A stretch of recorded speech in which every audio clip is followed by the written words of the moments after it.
Hello everyone, I'm Thomas. I'm Thomas Debize. I'm really glad to be here. It's my first time in Hungary and Hacktivity. So today we'll talk about a little study I've performed about Infosec tools. But first, here's my GitHub. Maybe if you already seen one of my tools, just say hello, but we'll see after. So here's the agenda. I won't be too long and I will show you a lot of stuff. So, to be frank, in the last decade, I think you managed to see it also, there have been a lot of new tools crafted, and why? The first question is why? Because I think, from my point of view, some whole sweet dreams now come true, just as you can now scan the entire IPv4 space we've seen just before with an ADB honeypot. You can scan all around the world and find a lot of multiple stuff. You can query all open source information you want through a platform like scans.io, Shodan, and a lot of open source massive databases. You can now, in the corporate Windows world, you can pound and hound a lot of corporate infrastructure, even large one, with tools like Blowdown and Mimikatz. And you can, fuzzing is the trend, is the current trend, so you can fuzz everything you want right now. You can store a lot of passwords and hashes, try to crack them every time. The second reason, I think, is why we see a lot of tools right now, because coding became kind of social. This is like, I think it's still the GitHub slogan, social coding, but to be frank, I've seen a lot of Infosec people getting their coding skill really enhanced. They want to write some good and practical tool with preferably with no vulnerabilities, and some exhibitions are really devoted to the tool crafting art, such as the Black Hat Arsenal, only devoted to tools. And to be frank, as a conclusion, more and more people are writing more and more good quality stuff. And the third one, I think there's more tool allowing attack and defense. Why? I think we are getting a lot of more and more popularity for the blue side. We are moving from the breaking era to the securing and building era through bug bounties, which honors the blue side with a massive source of information coming from the crowd. And then, at the third point, I think we are finally taking advantage of the visualization, such as Blowdown representing stuff in graph, and it helps, defenders and attackers. But in the same time, so a lot of tools have been developed and good quality stuff, but we still rely on some old school tools, such as this one. I think you can see it. It dates from 1997, which is Nmap. And it's still the most predominant tool to perform some port scanning.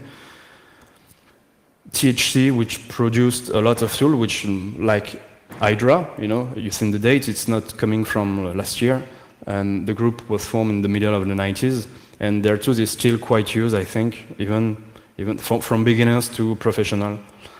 In 2003, Fyodor, the guy behind Nmap, performed like a benchmark or a survey, and so almost 20 years ago, you can see which were the good tools and the renowned tool, and you can recognize that most of the tools listed here are still active and maintained. Nikto, NBT Scan, I won't say maintained, but still existing and working. Kane and Abel, OpenSSL, Brutus, the whole school stuff, THC Hydra, actively maintained. So in the same time, we developed a lot of new tools, but we are still using some good old tools. And to be frank, I was wondering when I facing this conclusion, I was asking, how are these new tools really built, and are they really better than the previous one? Where are they hosted? If they're a trend, can we say that every tool is hosted in some places, specific places? How long are they maintained? You've seen some Nmap and some whole tools. Most of them are still maintained.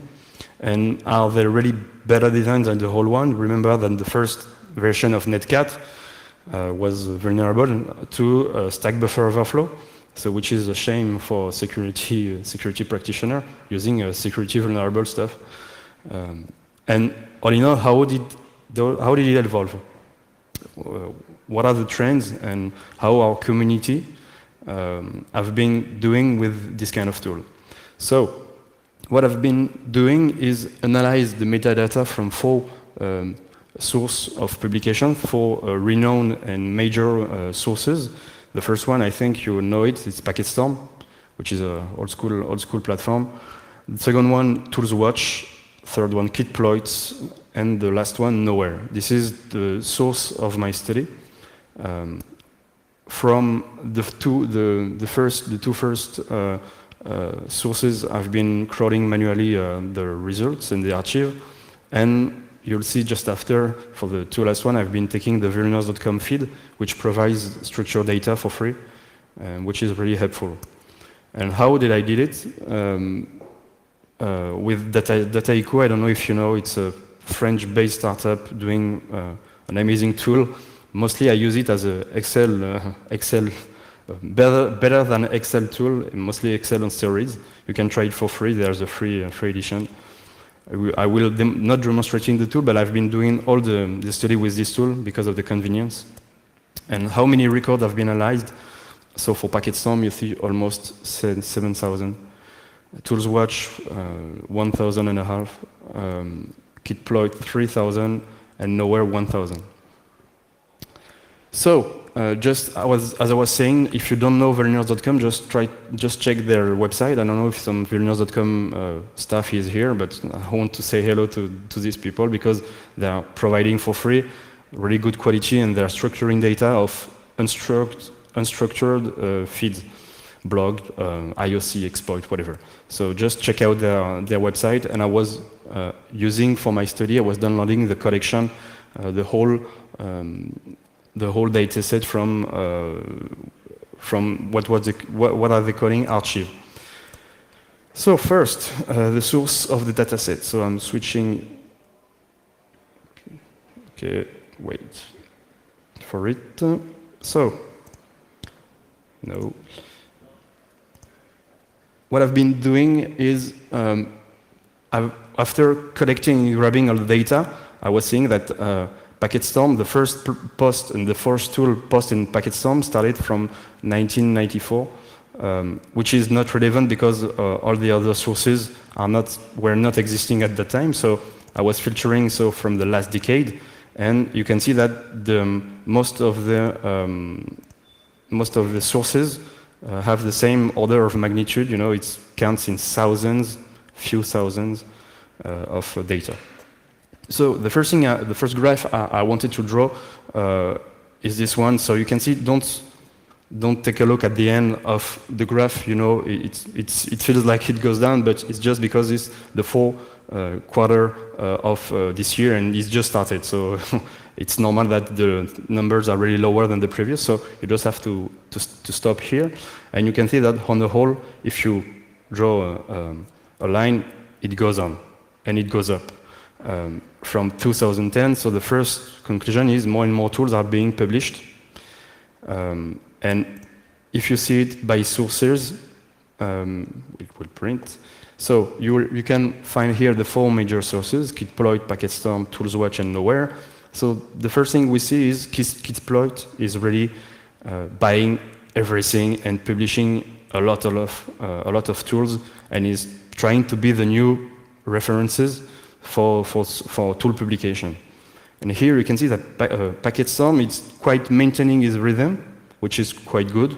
On the contrary than ToolsWatch.org, which is, I don't know why, I don't know the reason, but publications are decreasing a lot until 0. And Nowhere, the same. There was a peak a few years ago, but now I don't know. It starts to decrease a bit. I don't know the context. I don't know the reason. But still, so you can see Kitploit is trying to be the new source. The other question I was asking. The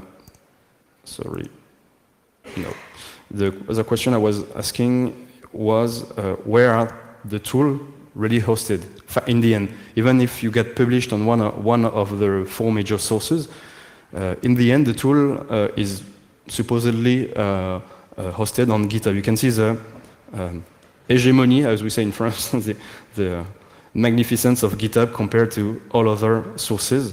I was pretty, to be frank, I was pretty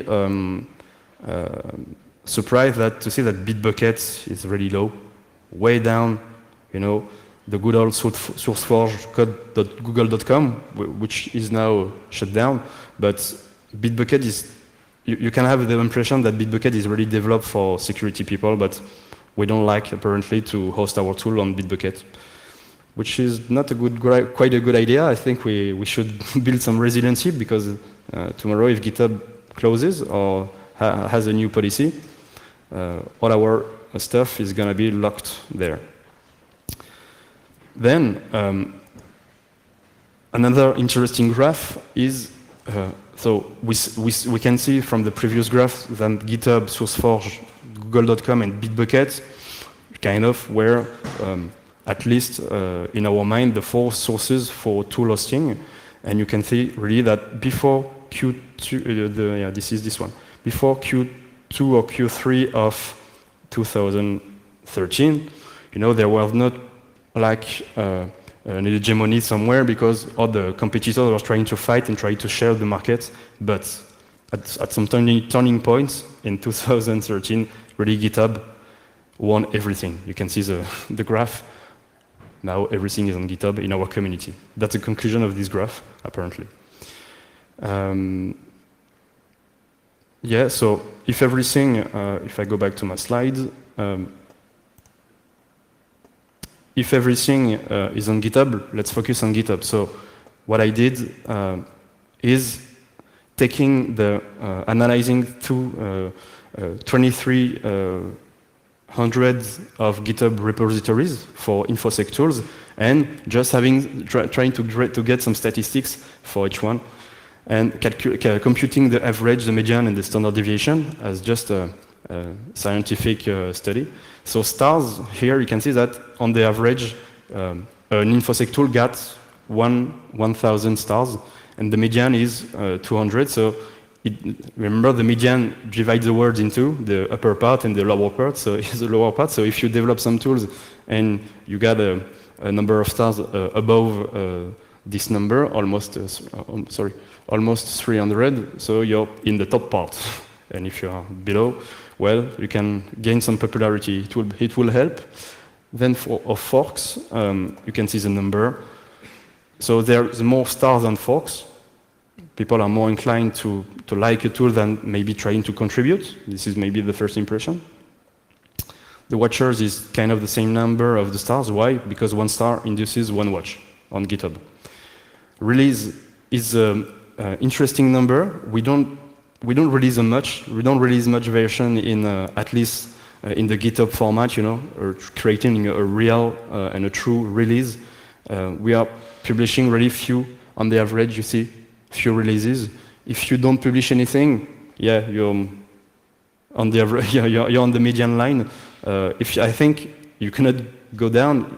Maybe if you publish 1 release which is broken, maybe you're even worse than the median, maybe. But at least, yeah, we don't publish much. The size, on the average, our tools weigh 15 megs. On the median is 1 meg. The commit, number of commits, you can see it doesn't say anything. I don't have any explanation for this, but the next indicator is really interesting, and was one of the key points I wanted to investigate on. I was really asking, in our community, we're publishing a lot of stuff, how long do we maintain our tools, really? Because having a good tools working on day 1 is cool, but the same tool working 10 years after or 5 years after is really better. So you can see that on the average, we maintain our tools during 2.5 years, which is, to my opinion, pretty good, because we publish a lot of scripts, you know, quick and dirty stuff, and this number shows that at least on the average we are wanting to maintain longer this kind of quick and dirty stuff, because maybe some people are trying to trying to take this script and try to make them better and officially maintain them. All the issues now, you can see this kind of numbers. So a lot of issues. What's really interesting that is the ratio of all issues related to the open one. So I think you can see on average we have this number, and on open we have this one. So we are, I think, pretty good on fixing stuff, or at least trying to closing tickets and issues. Maybe not for a good reason, but at least we are trying to get involved into the maintenance. On the pull request is also, I think, a good number. With this kind of number are continually evolving and increasing. So you have like 70, on the average 70 pull requests contribution to a tool. And we also validate a lot of pull requests, because you can see that the number of open pull requests is pretty low compared to the pull request number. So let's go back to the graph. So as I was saying, so from the first part of the study, I've seen that everything is kind of hosted on GitHub. So let's focus on GitHub. And right now, I wanted to know what are the most shared Infosec tools. So you cannot see everything here, but from the study, from the whole the 23,000 repositories analyzed, you can see the most popular one. So here, I don't really know the fact what this tool is really doing. I don't know it, I don't use it, but I think it's for good. See, the number is really the true one, the true first. After, we have a sec list from Daniel Messler that shows something interesting to me, that we can have the best tool in the world. In the end, we preferably want a good list, a good word list. So this repository hosts some good word lists for everything: passwords, URL, username, whatever, and that tells something about the community. Building tools is quite cheap. Maintaining and having a good word list is the key to perform a good penetration test or to protect yourself. JDX, which is reverse engineering stuff. You can see here Metasploit. So Metasploit is in the top 1, 2, 3, 4, 5. Top 5 most shared, so most appreciated tool on GitHub, apparently. Ghidra, which did a good breakthrough in this ranking, because it's a publicly new tool, and from the beginning it just got accepted by our community, and the numbers are pretty high, pretty fast. Can see here SQL map. DNSPy, the speaker this morning told about this DNSPy, so you can see it is in the top 20 most preferred favorite tools in our community. The thing is, from this graph, if I draw a conclusion, I see mostly offensive stuff. Apart from few one which can be used from attack and defense, but most of the tool you can see Metasploit, DNSPy for reverse engineering, seclist for brute forcing stuff, Ghidra, MLTM proxy. This is more offensive stuff. It was, I think, I don't know. You cannot. You have the right not to agree with me, but I think mostly offensive stuff. Then, if we move onto the most forked repository, you can see here the first one is Metasploit. So it validates the popularity and the attractiveness of Metasploit for people trying to contribute. Then you can see a lot of tools we've seen just before: JDX, Ghidra, MATM proxy, Empire in the top 20 two repositories, Mimikatz, which again I still see in the most fork mostly offensive tools. I don't know why, I cannot explain. I think people want to, when they see a good tool, they want to fork it, making some slight modification for their own usage, and use it for mostly offensive purposes, and maybe at the end trying to contribute back and to port back their modification to the official tool. Then, for the biggest number of, you cannot see, but this is the biggest number of open issues. Here, I see mostly maybe defensive stuff. You can see MISP, which arrived in the second position. I think who in this room knows, raise your hand about MISP? Oh, few hands, I would expect more. MISP is a project from the Luxembourg CERT, and it helps CERTs and blue teamers by being centralization of IOCs and defensive stuff for everyday purposes, IPs, hashes from malware and so. You can see Radar EDOS also with the biggest number of open issues, so people want to contribute really and to trying to fix or to just to open some how would I say just to yeah to show some bugs in this tool, and but in the end maybe wanting to improve it. And you can see Cuckoo Sandbox, still Metasploit, Nmap, which is really attack and defense stuff.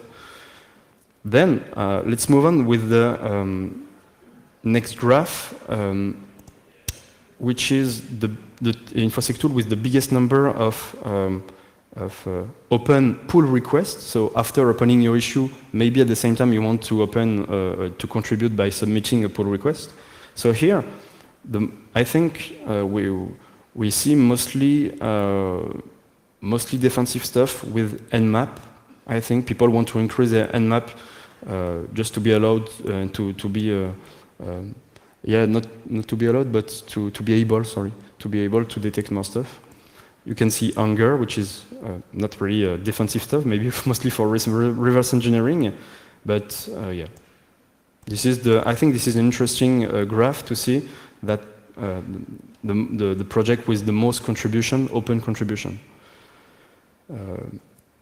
And then, one interesting graph also is the top 20 of the Infosec tool with the longest maintenance period. So here you can see 7,000 days. It's in days, the graph. GitHub, so 7,000 days. It's more like, it's close to 20 years ago. 20 years ago, GitHub wasn't invented. So to be frank, I was expecting this graph, the number are really cheap, you know. My whole study is fucked up. Nothing is really good here, and I've been to several repositories, and no, I discovered that on GitHub you can have backdates. So Samplicator, which is the first one with being the most maintained. Yeah, you can see here the first. I don't know if it's big enough for you, but it dates from 1999 for the first commits on this Samplicator tool after being published on GitHub. Dates really like 20 years ago. You can see also in the changelog, it really starts from this period. So good news, my study is not that fucked up. So this graph here, you can see you can find after Samplicator TCP replay, which is also a good old tool, Ethercap, Impacket, which started to be a whole project, actively maintained, but still a good framework for Windows communication. Nmap, you can see your good old Nmap here. Aircrack also. Trinity, I don't think it's I don't know if it is the Android malware we've just seen before. So yeah, it was interesting to see because, to be frank, apart from Nmap, Ethercap, and Impacket, I wouldn't know a lot of tools here. So ApplePie, NetSpock, PSAD, I don't know this tool. Maybe you do, but I don't know. And to be frank, they have been actively maintained in our community. Then, what I wanted to see, interesting, the languages. So, we've seen so far that everything is hosted on GitHub. There's more and more tools. We have, I think, maybe good numbers of maintenance and contribution in our community. So the next thing I wanted to see is the language, the most preferred language we use. And so from the GitHub repositories and scanning the languages, there's an API to determine for a project the proportion of Python or whatever language code you have in this project. So tada, the first language, our most preferred language is Python. I don't know if it's surprising to you. It's not a surprise to me because first I like Python and I see a lot of tools written in Python because in Python you can do everything. There's a lot of library. You can really perform everything and reuse instead of develop. Then you can see shell, HTML. So In the top 5, we have C and JavaScript.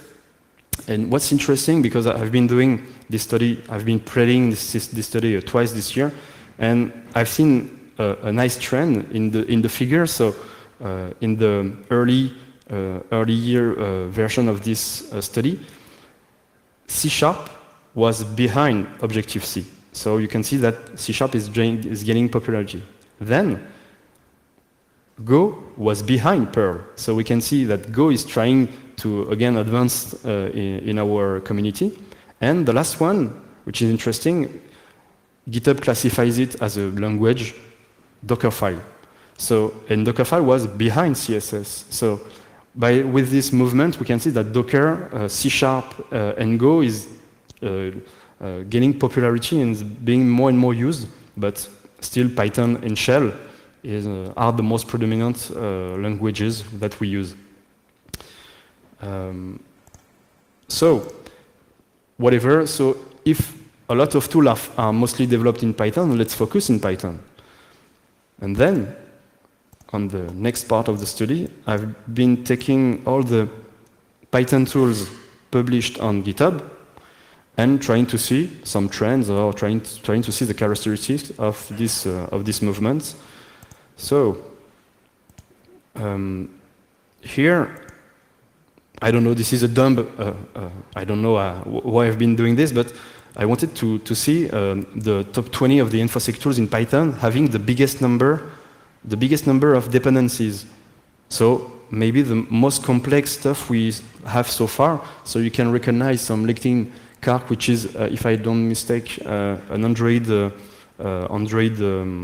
framework or general purpose stuff to act on an Android application. So Plazo, you can recognize Plazo here. Silent Trinity, which is quite a tiny project so far, but still with a lot of dependencies, you can see, almost 50. So then it was the first graph I wanted to show. And then, most interesting graph, the top 20 of the most used Python third-party modules that we use. And here you recognize that the most popular library we use in our Python program, request, so to perform HTTP requests, Beautiful Soup and LXML to parse HTML, XML, and so on. 6, just to, this details a lot also. 6 is the utility to convert your Python 2 script into Python 3. So we are seeing that a lot of people are trying to port their script from 2 to 3. Then we have Colorama, because hackers want the fancy shell with some colorful stuff. DNS Python, Flask, Shardette. Shardette is a good news to see Shardette in the top maybe 10 or 20, 15 most popular library, because Shardette is made for shard set detection and trying to and giving your script the ability to be used worldwide in every languages. So please use Shardette for your program. Then you have TermColor, which is like the nemesis of Colorama. So Colorama is way more popular than TermColor for coloring your shell. And what's really interesting in this list is you can see that so far it's really general purpose library to perform some HTTP requests. It's not I think specific to our community, Infosec community, but the first specific library to use that people use in their project is Scapy. This is the first security-oriented library that we apparently use, because it's the first one in the top 20 not being for general purpose. Then, digging deep into the study, I wanted to see that which crypto module in Python that we like to use. And I wasn't surprised by the result, but really, I think if you're developing your Python script and wanted to perform some crypto stuff, you really need to be careful, because a lot of people are using PyCrypto, apparently. PyCrypto is not maintained anymore since 2013, and there's some vulnerabilities that affect this library. So please stop using PyCrypto. Prefer, if you want to port your script, you have rather to use PyCryptodome, which are maintained and they fix vulnerabilities that PyCrypto had, and the general purpose library for crypto operation in Python is cryptography. So from the early version, the first version of this year's study, PyCrypto was had a big share, and the share is trying to be reduced, which is a good news, but still it represents like 30% of crypto usage in our Python tool. So please stop use that vulnerability. That's library. And the last part of the study, so I'm giving you all the references here. The last part of the study is to focus again in Python libraries, because I wanted to see what was the hygiene of our Python tool. Are they vulnerable to a lot of stuff? Are we using dependencies that has some CVE? Do we maintain? Do we increase? And do we maintain actively our requirements.txt? And to be frank, I had some surprise here, because I've seen a lot of projects. So for this part of the study, I've used the pyup.io vulnerability databases. It's focused for Python libraries, and I joined this dataset with my dataset to see how many projects had their dependencies vulnerable to some CVE. And the first library, the most preferred library that we use and which is vulnerable and not maintained, is Django for building a web server. Then we have requests, which is, as you have seen, the favorite library to perform some HTTP requests. And then we have a lot of different libraries that we don't maintain anymore, and we don't upgrade their number in requirement.txt. And here you can see in this figure that this is the representation of the vulnerabilities per Python dependency. So here you can see that request, this CV is related to request and is really present in a lot of repositories. So again, please fix and maintain your requirement.txt and stop this kind of declaration. Is not good, because it fixes this is a strict requirement, and it cannot. If you use this tool, it doesn't allow you to upgrade the Django version, and because it gives you a static reference to a version. So please use at least superior than this version. I know you can have some compatibility issues, but still don't use equal, because it fixes some stuff in requirement.txt. So you may ask, yeah, cool, this study is maybe useful, maybe not, I don't know. But anyway, everything, including this presentation, is already available on my GitHub. So I've made it to be repeatable. So today you can take the project and replay it by your own. Hopefully it won't break. This is the power of Dataiku. You just have to play to press build, and it will build the whole study, updating the figures, updating the datasets, updating the charts. So here you can find the project slides, the project the Dataiku project, and some significant datasets that you've seen today to be exported. And if there's any usage of this as a dataset for your own study, I would be more than happy. But yeah, I released everything, so everything is available with a tutorial. So how to install Dataiku and to import the project and so. So I'm open to your contribution and for your remark about this project. And then for the last part of my presentation, which should be, to be frank, should have his own presentation, is the golden rules from my point of view for modern tools. If you want your tools to be modern, easy to use, easy to install, easy to contribute to, so please follow this kind of rule. I think you've all experienced like me, like you wanted to use a tool and in your environment it doesn't work, it doesn't compile. You cannot install it, you cannot contribute, it breaks stuff, it doesn't support proxy, whatever. So I tried to list all the problems everyone as a community we've been facing before, I think. So first, please parse some arguments with some standard library. In Python, it's called argparse. The previous one, which was called optparse. So please use argparse and make your script accepting arguments with the standard library. You'll see it's really easy to do. Then, as an input, a lot of scripts are accepting only a single entry. Just please, if you want your tool to scale, accept an input file with one entry per line, and it will be better. Build it with modularity to ease public contributions.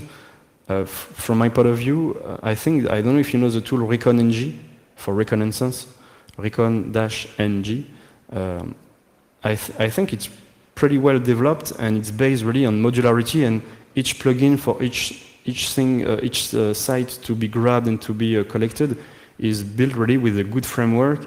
And to me, it's a good example of how you want to develop your own tool if you want to ease public contribution. Please also provide some easy to parse output in CSV, JSON. Please, no XML.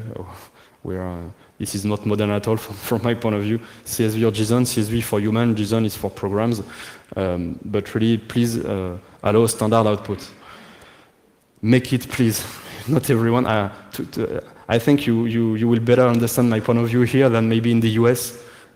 We have accent in our chart sets. Please use UTF-8. This is coming from a French guy, so really make it usable worldwide and not only in the US. Use for performance asynchronous execution. There's simple rules for this. If your program is I/O bounded, you have to use multi-thread. If it is CPU bounded, you have to use multiprocessing. In Python, this is in Python 3 and even 2 right now because it has been backported. There's a standard and cool library which is called concurrent.futures, and it allows easily.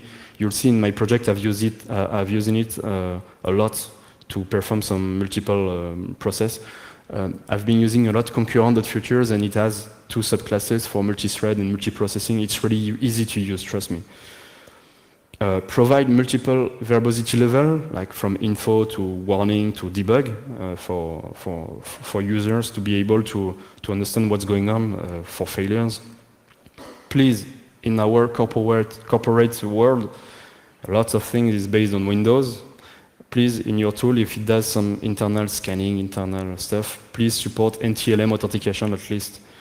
Please, if you are even better, please support Kerberos authentication. Please also support HTTP proxy traversal to be able to go outside of your corporate environment. If it's even better if you support SOX proxification. It's really useful for everyone. As we've seen it just before, just don't use and maintain, please, your dependencies, granting people the possibility to upgrade their code and to maintain it in the long run. Package your tool, please. Package your tool and make it easily installable. There's a lot of tutorials to build a Python pip package. Is pretty easy. Publish your tool and your package on pyp.org, and it will be easier for everyone. In the same way, please provide pre-built binaries if you compile or if you develop some compilable code or containers. There's a big, as we've seen just before, Docker is having a better and better representation in our community.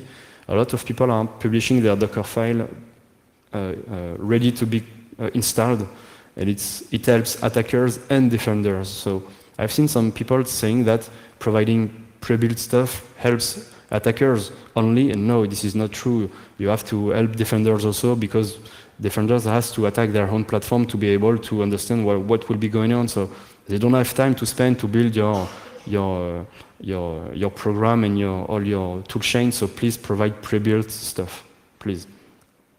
And in the end, encrypt traffic.